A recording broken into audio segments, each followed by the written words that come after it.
सतरूप धरती चंदन पोतावे, कांस की लोटिया में जल भरी लावे। सात पान अमुआयन अरु दोना, घृत संग बाती दीपक जलावे। प्रेम से बोलो बाबा गुरु घासीदास की।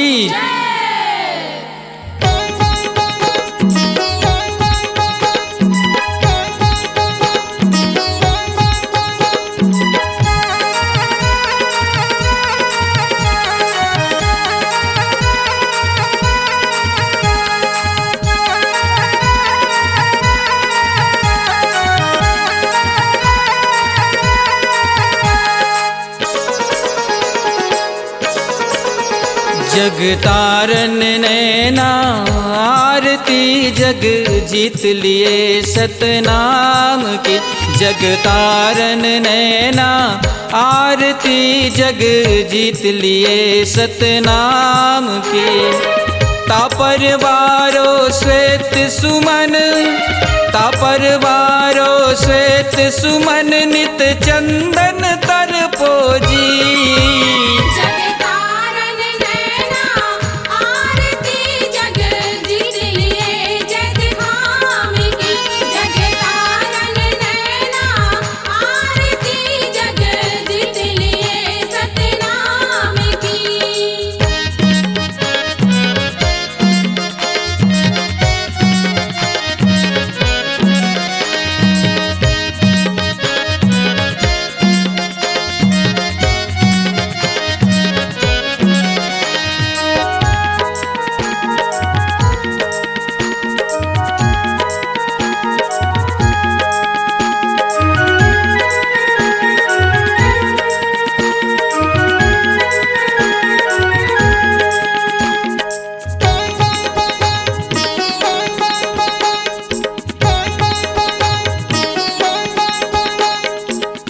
एक अखंड ओंकार बनाया, 52 जगत संसार बसाया। एक अखंड ओंकार बनाया, 52 जगत संसार बसाया। वज्र विषम जड़ काट गिराया, वज्र विषम जड़ काट गिराया। सतगुरु दर्शन दी।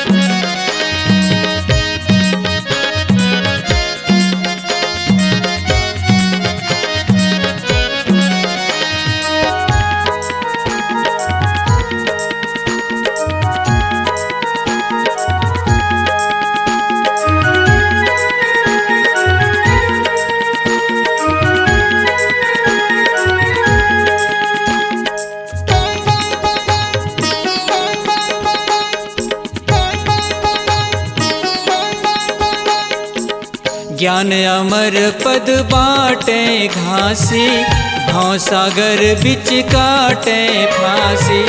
ज्ञान अमर पद बाटे घासी, भव सागर बिच काटे फांसी। नयन पलक में नौनित छलके, नयन पलक में नौनित छलके। सतगुरु दर्शन दी।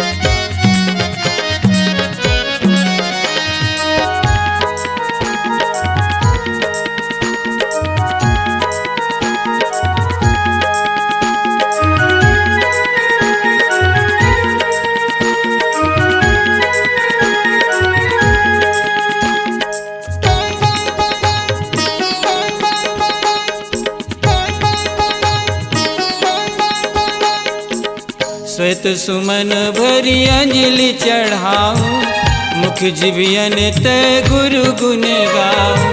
श्वेत सुमन भरी अंजलि चढ़ाऊं, मुख जिबियन ते गुरु गुण गाऊं। त्रिय जगत उद्धार करो गुरु, त्रिय जगत उद्धार करो गुरु, शुभ गति मर्दन की।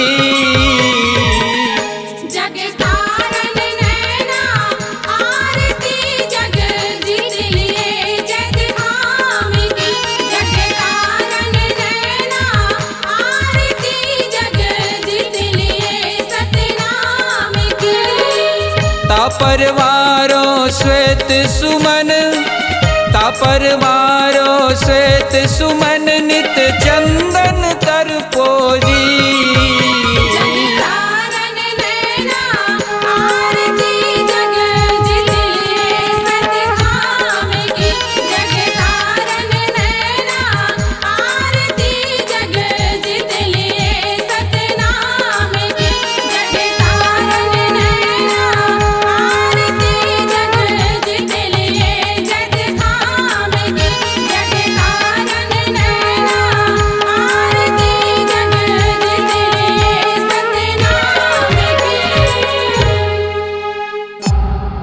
C-Log Digital Recording Studio, Cordoba. Contact number 9907119215.